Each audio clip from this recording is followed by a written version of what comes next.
चुलबुल झा अहाँ सब गोटे के प्रणाम करे छी। आई हम श्रवण सम्मर गा के सुनबे छी। नीक लागत हमर चैनल के लाइक शेयर एंड सब्सक्राइब कर देब। रोहिणी ना छात्र सो बूंद परी गेला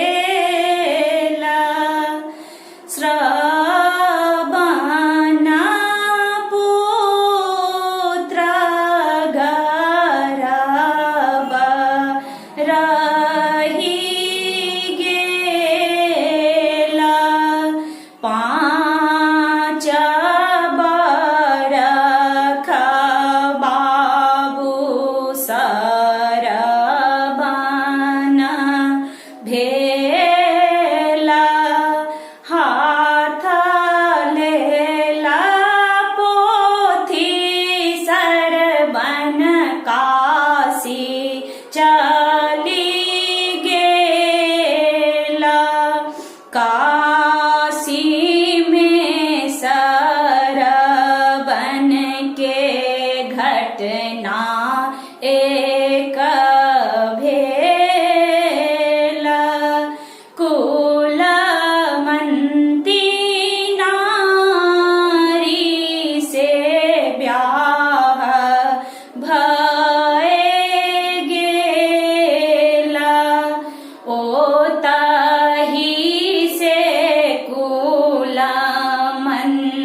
गेला जी बहु है सड़बना लाख बड़ी स आजू खुआएल बाबू खीरा अमृत एक कौड़ खेलन सरबन दुई कौड़ खैलन आँखी कनोड़ सौ थारी भरी गेला ओ तही सरबना कमरा आंगन गेला सत केरा कमरा धरम केरा भाई चानन छेबी कामर बनाई एक दिस लेलन सरबन आंधा माई दोसर दिस लेलन आंधा पिता के एक कोस गेला सरबन दुई कोस गेला तेसर ही को पियास लागी गेला